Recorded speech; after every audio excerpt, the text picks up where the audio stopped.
오늘 우리에게 주시는 하나님의 말씀은 역대하 34장 1절로 7절까지의 말씀입니다. 제목 한번 같이 읽도록 하겠습니다. 제목입니다. 시작.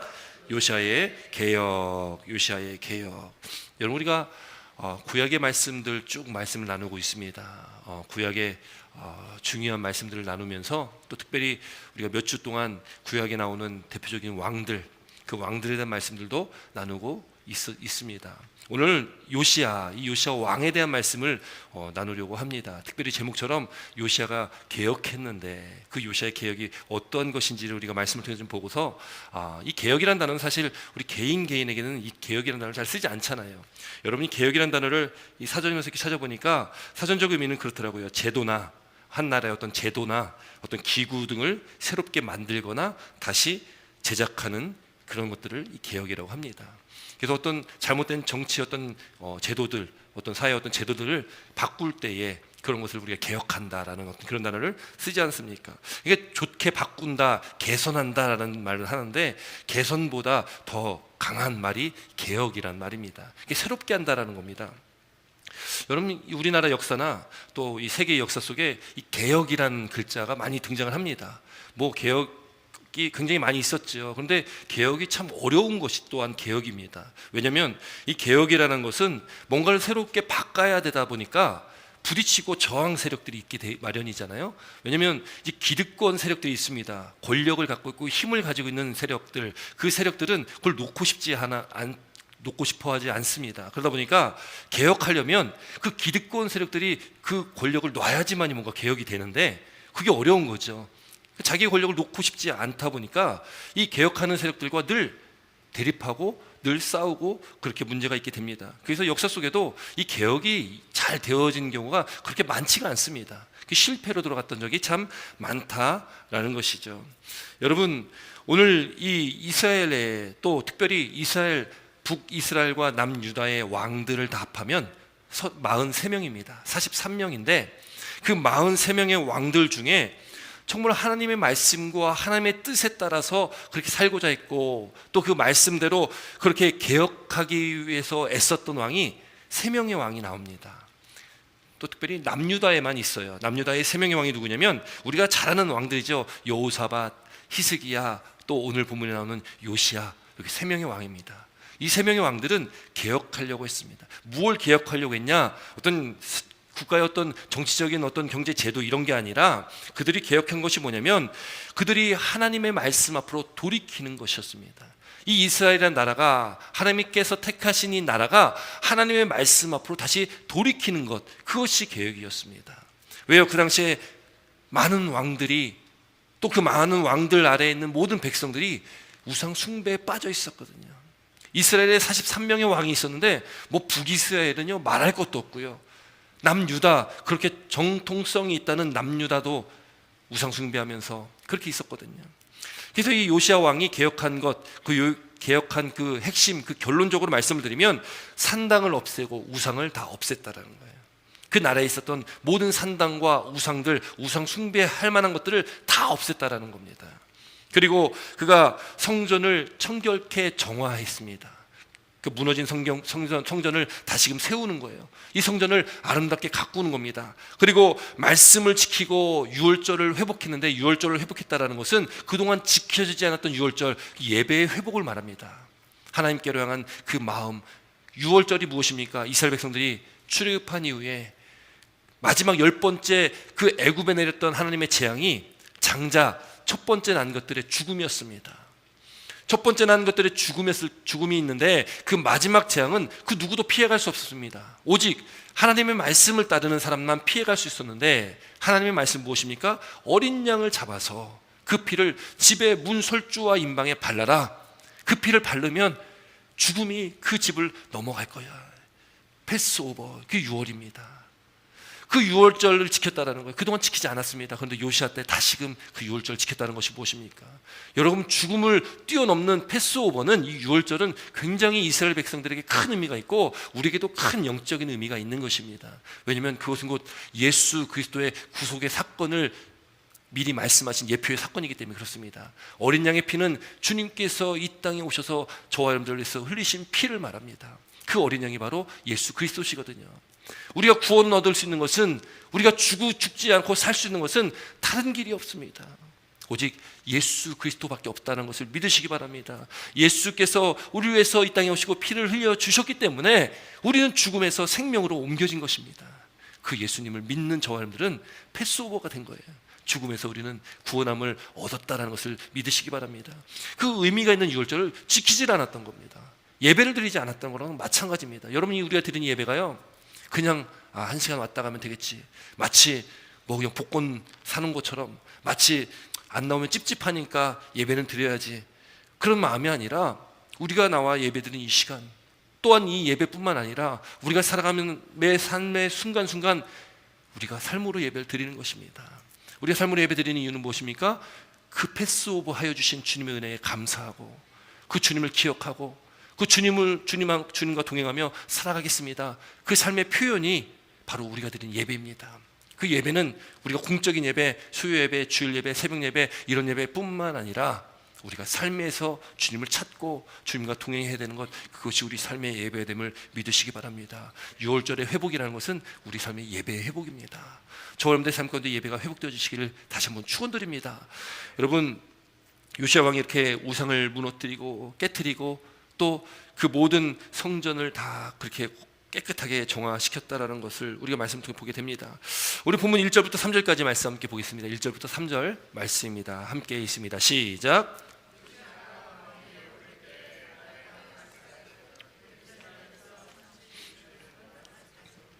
여호와 보시기에 정직하게 행하여 그의 조상 다윗의 길로 걸으며 좌로나 치우치지 아니하고 아직도 어렸을 때에 곧 왕위에 있은지 8년에 그의 조상 다윗의 하나님을 비로소 찾고 제12년에 유다와 예루살렘을 비로소 정결하게 하여 그 산당들과 아스라 목상들과 아로새긴 우상들과 부어 만든 우상들을 제거하여 버리매. 아멘.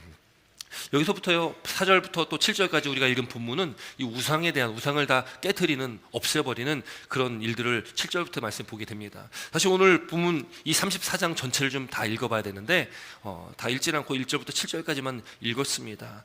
우선 이 지금 1절부터 3절까지 말씀 보니까 요시야 왕이 왕위에 오를 때 나이가 8살입니다. 여러분, 8살짜리가 왕이 돼가지고 뭘 하겠습니까? 8살에 왕이 되고 그렇게 31년 동안을 다스렸는데, 오늘 2절 말씀 보니까요 이렇게 기록을 하고 있습니다. 2절 말씀 다시 한번 읽어볼까요? 2절 시작. 여호와 보시기에 정직하게 행하여 그의 조상 다윗의 길로 걸으며 좌로로 치우치지 아니하고. 아멘.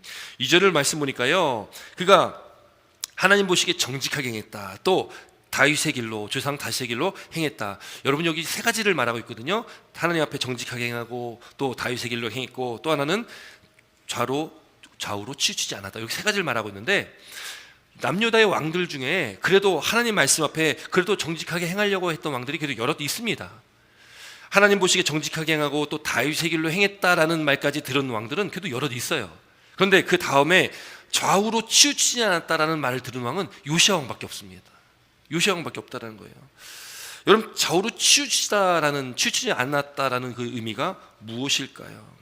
여러분, 3절 말씀 다시 한번 보니까 3절 읽습니다. 시작. 아직도 어렸을 때에 곧 왕위에 있은지 8년에 그의 조상 다윗의 하나님을 비로소 찾고 제12년에 유다와 예루살렘을 비로소 정결하게 하여 그 산당들과 아스라 목상들과 아로새긴 우상들과 부어 만든 우상들을 제거하여 버리매. 좌로나 우로나 치우치지 않았다라는 것은 곧 그의 삶의 기준이 있었다라는 겁니다. 그 기준이 무엇이었겠습니까? 바로 이 요시야 왕에게 그 기준은 하나님이셨고 곧 하나님의 말씀이었다. 그 말씀 앞에 좌로나 우로나 치우치지 않았다라는 것입니다. 다른 왕들은 이 좌로나 우로나 치우치지 않았다는 말들이 안 나왔다라는 것은 그들이 그렇게 하나님 앞에 정직하게 행하고 또 다윗의 길로 나아가긴 나았는데 좀 말년이 좋지 않고 또 그들이 잘못된 길로 또 나아가기도 했고 그랬다라는 거예요. 그러나 이 요시야 왕은 그래도 그가 그 말씀 안에서 하나님의 길로 가기를 끝까지 잘 지켰던 왕이 바로 요시야다. 그래서 요시야를 한간에 이렇게 표현하기도 합니다. 제2의 다윗이다. 늘 왕들에게 말씀 주시는 것이 무엇입니까? 다윗의 길로 행해라라는 거예요. 다윗의 길로 행해라. 다윗이요, 죽는 날이 가까웠습니다. 이제 죽을 날이 얼마 남지 않았어요. 이제 뒤를 이을 왕을 세워야 되는데 이제 솔로몬 왕을 세우지 않습니까? 다윗이 솔로몬을 왕으로 세울 때에 다윗이 솔로몬에게 간곡히 당부했던 말씀이 있습니다. 열왕기상 2장 3절 말씀인데요. 다윗이 솔로몬에게 간곡히 당부했던 그 말씀은 다윗 이후에 모든 왕들이 들어야 될 그 말씀이었고, 또 이 시대를 살아가는 저와 여러분들이 반드시 들어야 될 말씀이라는 것을 믿으시기 바랍니다. 그런 마음을 갖고, 그런 믿음과 결단을 갖고 한번 우리가 열왕기상 2장 3절 말씀 함께 같이 읽도록 하겠습니다. 함께 읽습니다. 시작.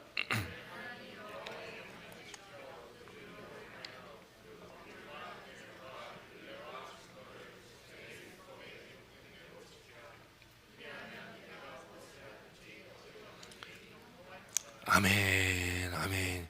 여러분 너무 좋은 말씀 아닙니까? 여러분 이 말씀 보면요, 다윗이 솔로몬에게, 자기 아들에게 간곡히 당부하는 말씀이에요. 이 말씀을 또 이스라엘 왕들에게도 하나님께 주셨던 말씀이기도 합니다. 또 오늘 이 시대 저와 여러분들에게도 동일하게 주시고 있는 말씀입니다. 무슨 말씀입니까? 여호와의 명령을 지켜라, 그 길로 행하라. 알고 듣는 것은 끝난 것이 아니라 그 말씀대로 살아라, 이걸 말씀하고 있습니다. 순종해라, 그 말씀을 따라 살아야 된다. 그 법률과 계명과 율례와 증거를 모세의 율법에 기록된 대로, 모세의 율법은 구약의 말씀이기도 하지만 우리에게 주신 하나님의 말씀 성경입니다. 하나님의 말씀에 기록된 대로 지켜라, 행해라, 그 말씀대로 따라라, 그렇게 살아라. 그리하면 내가 무엇을 하든지 어디로 가든지 형통하리라. 여러분 성경은 너무 뚜렷합니다. 성경이 우리의 기준이 되는 것은, 이 기준점이 애매모호하면 여러분 지키기 힘들잖아요. 근데 성경은요, 우리에게 분명하게 말씀합니다. 우리가 나아가야 될 길, 우리가 사는 길, 복받는 길, 반대로 저주의 길, 죽음의 길, 생명의 길, 그 구분이요 명확합니다. 아주 뚜렷합니다. 여러분 성경에서요, 복된 길은 하나님 말씀을 따르고 그 말씀대로 살아가는 길이 복된 길입니다. 너무 심플하잖아요. 단순하잖아요. 그게 복된 길이라고 말씀하고 있는 거예요. 그렇게 살면 너가 무엇을 하든지 어디로 가든지 형통할 것이다, 이걸 말씀하고 있는 거예요. 저주의 길은요 반대죠. 그 말씀대로 살지 않으면 그 길은 화의 길, 저주의 길, 심판의 길, 죽음의 길, 멸망의 길이라고 말씀하고 있는 것이 성경입니다. 이렇게 분명한데, 기준이 뚜렷한데 그 기준을 우리가 지키지 못하고 살 때가 참 많다라는 거죠. 여러분 바라기는 우리 모든 성도님들 그 기준, 단순하고 심플한 그 하나님의 말씀의 그 기준, 그 진리를 오늘도 듣습니다. 그럼 그 말씀대로 살아가시고 행하시는 저와 여러분 되셔서 하나님 놀라운 축복과 은혜 가운데 그 구원의 은혜를 누리시며 살아가시기를 다시 한번 주의 이름으로 축원드립니다. 여러분 그처럼 지금 요시야 왕은요 다윗의 길로 행하고 좌로나 우로나 치우치지 않는 한결같은 마음을 가지고 있었다는 거예요. 이 한결같은 마음이 우리에게도 있어야 된다는 거죠. 말씀 앞에 한결같은 마음으로 오직 하나님만 사랑하고 하나님만 섬기는 그런 믿음의 삶이 저와 여러분들의 삶이 되어야 된다는 거죠. 다윗은 그렇게 하나님의 말씀이 기준이 되어갔어요. 마찬가지로 요시야도 하나님의 말씀이 기준이 되어서 그 나라를 다스렸다는 거예요. 하나님의 율법과 계명과 율례를 따라서 하나님께서 원하시는 것이 무엇인지, 하나님께 기뻐하시는 것이 무엇인지, 하나님께서 또 반대로 싫어하는 것이 무엇인지 그것을 분별할 줄 알았던 사람이 다윗이었고 요시야였다라는 겁니다. 오늘도 말씀 앞에, 여러분 오늘 아침에 집에 나오실 때 다 거울 보셨죠? 거울 여기 안 보시고 오신 분 아마 하나도 없으실 겁니다. 거울 다 보시고, 그래도 이렇게 우리 여자 성도분들은 화장도 하시고, 저도 이렇게 머리를 만지려면 거울을 봐야 되거든요. 그리고 이 거울을 보면서 우리가 이렇게 단장을 하지 않습니까? 여러분 말씀은요 우리 삶의 거울입니다. 거울을 보면, 또 외출할 때, 교회 올 때 거울을 보면 변화되잖아요. 여러분 화장을 했는데 화장하기 전과 화장한 후가 똑같으면 문제 있는 거 아니겠습니까? 화장하고 나면 예뻐지셔야죠. 제가 앞에서 보니까 우리 성도님들 너무 예쁩니다. 네. 화장하고 또 우리가 치장을 하면 더 예뻐지고 멋있어 보이고 더 달라져야 되지 않습니까? 말씀의 거울 앞에 우리가 섰다면, 그 말씀의 거울 앞에 우리가 말씀을 본다면 달라져야 되는데 똑같이 변화가 없다면 문제가 있는 거 아니겠습니까? 그래서 우리가 말씀 앞에, 오늘도 이 말씀의 거울 앞에 우리가 서 있는데, 오늘도 이 말씀 앞에 변화되어지고 회복되어지고, 또 말씀 안에 우리가 사는 길로, 복된 길로, 그 형통한 길로 나아가시기를 다시 한번 축원드립니다. 여러분 그런 은혜가 우리한테 있기를 바랍니다. 여러분 그렇게 우리가 기준을 갖고 살아가야 되는 것이 중요하다는 거죠. 우리 삶의 기준은 말씀입니다. 우리 삶의 기준은 말씀 외에 없다라는 것을 믿으시기 바랍니다. 여러분 유튜브 많이 보시죠? 그것이 우리 삶의 기준이 될 수가 없습니다. 제가 말씀에 많이 인용하듯이 이 세상에는요 진리가 없습니다. 언젠간 다 변할 수밖에 없는 것들이기 때문에 그렇습니다. 언젠간 다 썩어 없어질 것이고 언젠간 다 변화될 수밖에 없는 그런 것들이기 때문에 진리는 없습니다. 오직 영원한 진리는 하나님의 말씀, 오직 하나님만이 변함이 없으신 분이시고 이 하나님의 말씀만이 진리인 이유는 이 말씀은 변하지 않는 말씀이기 때문에 그렇습니다. 영원히 변하지 않은 말씀이고 그렇기 때문에 진리라는 거죠. 그 말씀의 기준을 따라 나아가야 된다는 겁니다. 여러분 2013년도에요 실제로 있었던 일입니다. 2013년도 4월 28일 날 영국의 이 썬더랜드라는 곳에서 마라톤 대회가 있었습니다. 거기에 뭐 수천 명이 참가를 했어요. 그런데 이게 굉장히 큰 이슈거리가 되고 뭐 매스컴에 많이 나왔던 이유가 뭐냐면 거기에 참가한 수천 명, 그 중에 5천 명이요 5천 명 이상이 참가했는데 그 5천 명이요 경로를 잘못 들어가지고 다 실격당했던 사건이 있습니다. 마라톤 대회 하는데 경로를 잘못 들어간다는 게 좀 이해가 안 되잖아요. 근데 그렇게 된 이유가 있습니다. 여러분 실격 이유가 경로 이탈인데 1등과 2등, 3등과 차이가 좀 많이 났습니다. 그 1등은 제 페이스대로 또 제가 갈 길을 잘 갔어요. 근데 2등, 3등이요 어쩌다 보니까 잘못된 길로 들어가게 되네요. 그런데 나머지 수천 명이요 그 2등, 3등 가는 길로 다 쫓아간 거예요. 그래서 5천 명이 실격당하는 일이 실제로 있었던 겁니다. 한 명 제 길로 갔던 사람만 1등 된 거예요. 어이없는 일이잖아요. 물론 뭐 주최 측이 뭐 잘못해가지고 경로를 제대로 표시 안 했든지 뭔가 일이 있겠죠. 그러나 여러분 저는 이 이야기를 이 사건을 이렇게 기사로 이렇게 보면서 이 영적으로 참 의미가 있는 내용이다라는 걸 전 깨닫게 됩니다. 우리가 무엇을 쫓아가냐? 여러분 세상에 쫓아갈 만한 것들이 얼마나 많습니까? 그런데 그 한 명 옳은 길을 쫓아갔던 그 한 명만 그 목적지에 도달하고 한 명만 1등이 되어지고 한 명만 우승할 수 있었던 그걸 보면서 2등, 3등을 쫓아갔던 그 수천 명은 무슨 죄가 있습니까? 앞 사람 달려가니까 그 길을 쫓아간 건데 여러분 우리가 이 세상을 살아갈 때에 이 세상에서 우리를 유혹하는 것들이 너무나 많습니다. 우리를 이리로 오라가는 것들이 너무나 많다라는 거예요. 그것이 요시아가 다 무너뜨렸던 우상들입니다. 이 세상에서 우리를 유혹하는 것들은 다 우상들이잖아요. 우리를 유혹하고 우리를 미혹하고 우리를 넘어뜨리고 쓰러뜨리려고 하는 것들 요시아는 그걸 깨트리는 겁니다. 요시아 왕 한 명이 그걸 깨트리고 그가 하나님의 말씀 앞에 바로 서면 어떻게 됩니까? 그 백성들이 바로 서는 거거든요. 저 여러분들 한 사람이 저 자신이 여러분 한 사람 한 분 한 분이 변화되고 우리가 그 우상들을 깨트리면 저 여러분들이 속한 공동체가 가정이 우리 자녀들이 내 아내가 남편이 저 여러분들이 속한 그 모든 공동체가 다 변화될 줄 믿습니다. 여러분 나 자신이 먼저 그 우상을 깨트려야 됩니다. 요시아가 개혁했듯이 우상을 깨트리고 성전을 정화시키는 거죠. 성전은 무엇입니까? 우리 건물로 성전이 있지만 우리 스스로가 다 하나님의 거룩한 전입니다. 우리가 하나님 앞에 정결하고 깨끗하게 그렇게 정화가 돼야 된다는 거 아니겠습니까? 그것이 개혁이라는 거죠. 또 말씀에 회복되어지고 말씀 안에 살아가는 말씀의 기준 안에 살아가는 그 삶, 유월절을 회복했듯이 우리 삶 가운데 예배가 회복되어지는 삶, 그 삶이 우리 가운데 있어 저와 여러분들 한 사람이 나 자신이 먼저 변화될 때에 우리 자녀들이 변화되고 우리 가정이 변화되고 저와 여러분들이 속한 모든 공동체가 변화될 줄 믿습니다. 우리 교회가 변화될 줄 믿습니다. 여러분 그것이 바로 부흥의 역사입니다. 우리가 지난주에도 말씀 나눴듯이 에즈버리의 그 부흥의 역사가 지난주로 아마 모인 것이 아마 끝난 걸로 알고 있습니다. 그런데 여러분 놀라운 거는요, 주중에서도 이제 또 서치를 이렇게 막 해보는데 지금 곳곳에서 그 부흥의 역사가 연결되고 있고 그것이 일어나고 있다는 거예요. 부흥은요 그냥 수적으로 교회가 부흥하는 수적으로 많아지는 걸 부흥이라고 하지 않습니다.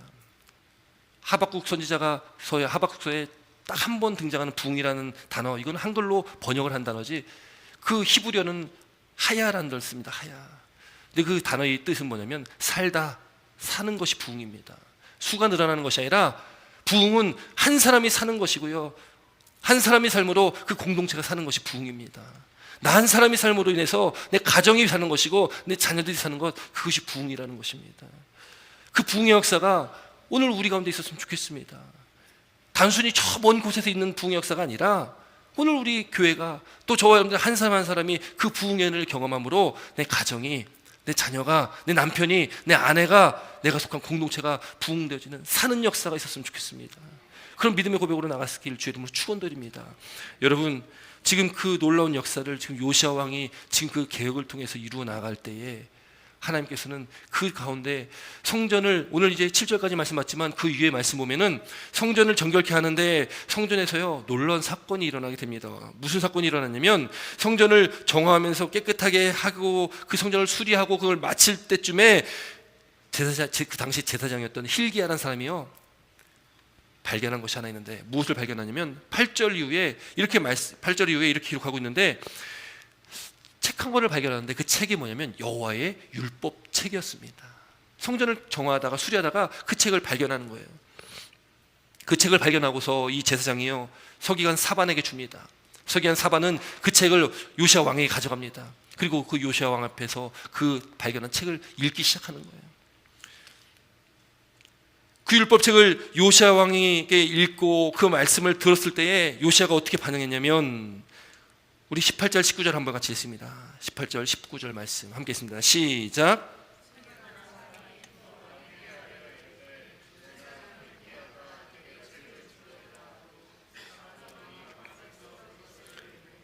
왕이 율법의 말씀을 듣자 곧 자기 옷을 찢었더라. 여러분, 지금 이 요시야 왕이요 그 말씀을 듣고서 그 반응한 것을 보십시오. 뭐랬냐면 자기 옷을 찢었다라는 거예요. 자기 옷을 찢다라는 표현은 성경에 여러 번 등장을 하는데, 탄식할 때에, 마음이 아프고 괴로울 때에, 또 특별히 회개할 때에 자기 옷을 찢는 그런 장면들이 성경에 많이 기록되어 있습니다. 그러니까 이걸 다른 말로 바꿔 말하면 요시야가 회개했다라는 거예요. 무엇을 회개했을까요? 여러분, 요시야가 회개했던 것은 지금 이 율법책을 발견한 이후에 그가 깨닫게 된 것이 있는데, 그게 뭐냐면 자기 조상들이 하나님의 말씀을 따르지 않았구나, 앞에 있는 많은 왕들이 하나님의 말씀, 그 율법의 말씀을 따르지 않았구나를 깨닫게 되는 거예요. 그리고 자신의 모습도 보니까 나도 별 볼 일 없거든요. 그러니까 이제 어떻게 됩니까? 요시야가 그 말씀 듣고 옷을 찢으며 그가 회개합니다. 여러분, 우리 삶 가운데 회개가 일어나지 않으면 하나님께서 일하시지 않습니다. 여러분, 회개가 우리에게 너무 중요한 이유는, 여러분, 회개하지 않으면 우리가 하나님 말씀 앞으로 나아갈 수가 없는 존재가 될 수밖에 없다라는 겁니다. 왜요? 거룩하신 하나님 앞에 죄된 인간이 어떻게 나갑니까? 우리가 회개하는 이유는, 회개하면 예수의 피로 우리가 죄를 씻음 받으면 우리가 거룩하신 하나님 앞에 나아갈 수 있는 그 중보가 되시는 예수님으로 인해서 우리가 하나님 앞에 나아갈 수가 있거든요. 근데 우리가 회개의 삶을 살지 않는다면 우리는 하나님과 하나님 앞으로 나아갈 수가 없는 존재가 된다는 것을 믿으시기 바랍니다. 여러분, 혹시 그런 마음 가지고 계신 분이 있을지 모르겠습니다. 난 죄진 게 없는데, 난 법 없이도 살 사람인데. 여러분, 그건 나 스스로를 잘 몰라서 그런 거 아니겠습니까? 우리 본질을 깨닫지 못했기 때문에 그런 거 아니겠습니까? 여러분, 우리는 죄인입니다. 우리 모든 다 죄인입니다. 그래서 늘 우리는 회개해야 될 존재라는 거죠. 회개하면 우리 죄를 사하여 주시겠다라고 분명하게 말씀하고 있다는 겁니다. 우리가 회개함으로 우리가 구원의 자리로 나아갈 수가 있다는 것, 그 구원의 은혜를 누릴 수 있다는 것을 믿으시기 바랍니다. 매일 삶의 매 순간순간마다 회개하는 은혜가 있길 주 이름으로 축원드립니다. 우리 마음이 굳어져 있다면, 지금도 아무런 감동이 없다면, 하나님, 내 마음, 이 굳은 마음 제하여 주시고, 하나님, 우리 마음을 부드럽게 하여 주시옵소서. 내 마음을 부드럽게 하여 주시옵소서. 하나님, 회개하게 하여 주시옵소서. 회개의 삶을 살게 하여 주시옵소서. 우리가 그렇게 기도해야 됩니다. 여러분, 마태복음에 보면 씨 뿌리는 자의 비유가 나옵니다. 길가밭이 있고 돌짝밭이 있고 가시떨기밭이 있고 좋은 밭이 나옵니다. 이 마음밭 4개는 우리 삶 가운데 다 있을 수 있는 밭입니다.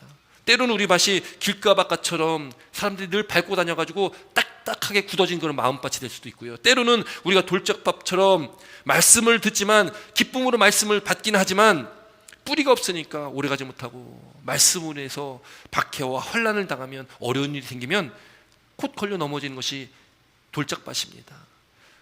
또 가시떨기밭은 말씀을 듣기는 하지만 세상 염려, 재물의 유혹, 우리가 세상에서 겪는 많은 시험들, 이런 것들로 인해서 말씀이 막혀서 자라나지 못하고 결실하지 못하는 그 밭이 가시떨기밭입니다. 좋은 밭은요, 좋은 밭에 씨가 뿌려지니까요, 30배, 60배, 100배로 결실을 맺는 밭이 좋은 밭입니다.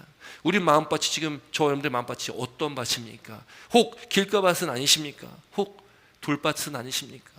혹 가시밭은 아니십니까? 바라기는 오늘 이 시간 우리 마음밭이 좋은 밭으로 갈아 엎어지길 주의 이름으로 축원드립니다. 여러분, 그래서 묵은 땅을 기경하라는 말씀 있잖아요. 그 묵은 땅을 갈아엎어라는 말씀입니다. 갈아엎는 것, 여러분 우리 스스로 할 수가 없습니다. 그래서 우리는 전적으로 하나님만을 의지해야 되고 전적으로 우리는 성령을 의지해야 됩니다. 왜? 내 힘을 할 수 없기 때문에. 하나님, 내 마음을, 내 굳은 마음을 하나님 갈아엎어 주시옵소서. 그 기도가 우리 가운데 있을 때에, 우리가 간절한 기도를 함께 드릴 때에 우리 마음이 변화되어지고 저 여러분들의 마음밭이 다 옥토같이 좋은 마음밭이 되어서 말씀의 씨앗이 뿌려질 때에 그 열매 맺는 30배, 60배, 100배의 결실이 맺혀지는 그런 은혜가 우리가 됐을 줄 주의 이름으로 믿습니다. 또 축원드립니다.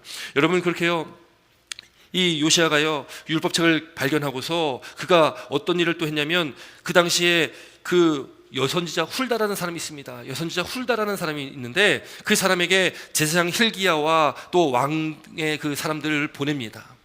그 사람들 보내면서 또 그 사람들 보낼 때에 그 여선지자 훌다가 지금 이 요시아에게 했던 말씀이 있습니다. 하나님의 말씀을 전하는데 27절 28절 말씀 함께 있습니다. 27절 28절 함께 있습니다. 시작.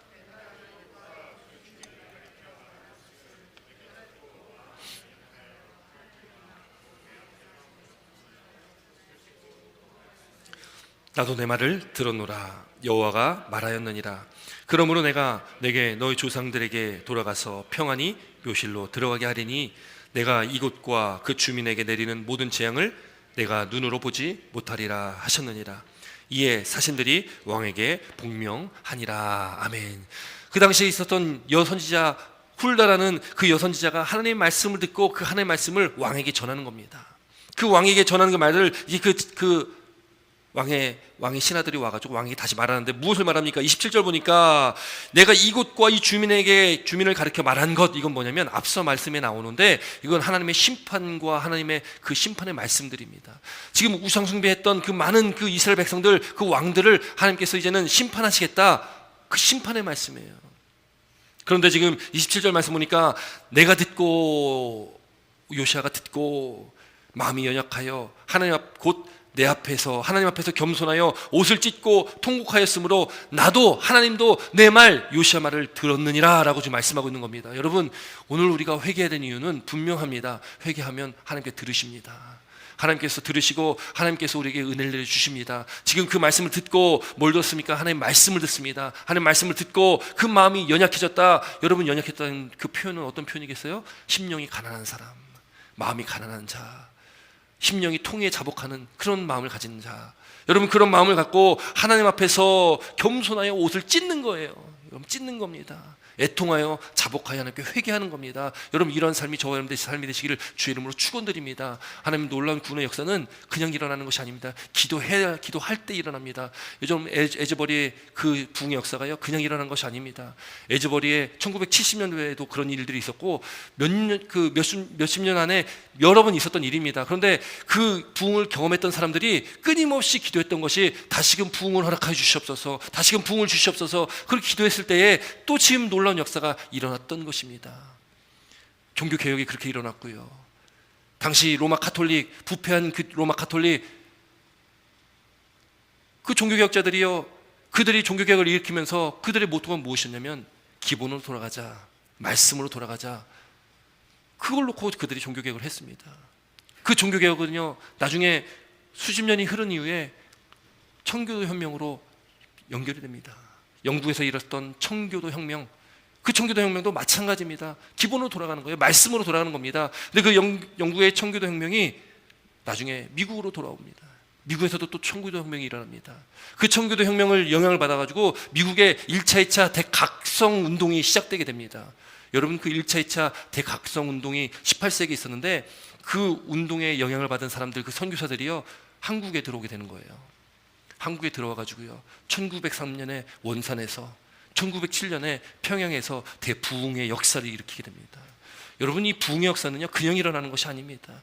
그 전에 끊임없는 기도가 있었고 끊임없는 회개가 있었고요. 1970년도에 에즈버리에서 있었던 부흥 역사도 한 사람의 회개로 시작된 것이고요. 우리가 잘 아는 1907년에 평양 대부흥에 길선주 장로님의 회개의 시작으로 부흥의 그 역사가 일어나게 됐다는 거예요. 회개는 놀라운 것입니다. 회개는 우리 삶을 변화시킵니다. 여러분 요시아의 회개를 통해서 그 오늘 이 본문 27절 말씀 보니까 나도 내 말을 들었다, 그 회개를 들었다라는 겁니다. 그 기도를 들었다라는 겁니다. 그 통곡과 그 자복을 들었다라는 겁니다. 그 겸손함을 하나님께 보셨다라는 겁니다. 오늘 우리가 그런 마음으로 나아갈 때에 하나님께서 저와 여러분들 보십니다. 하나님께서 저와 여러분들 들으십니다. 하나님께서 듣고 그 가운데 역사하셔서 요시아 왕에게도 하나님께서 하나님의 말씀 성취가 일어나는 것처럼 저와 여러분들의 삶 가운데도 하나님의 말씀의 성취가 일어나고 우리 가운데 하나님께서 함께 하심에 형통한 삶, 복된 삶, 구원의 삶, 그 은혜의 삶이 되실 줄 믿습니다. 그런 믿음으로 또 우리에게 주어진 하루하루의 삶 가운데 또 이 한 주간의 삶 가운데 주님 말씀 안에 그 기준 안에서 승리하시는 저 우리 사랑 성도님 되시기를 다시 한번 축원드립니다. 기도드리겠습니다.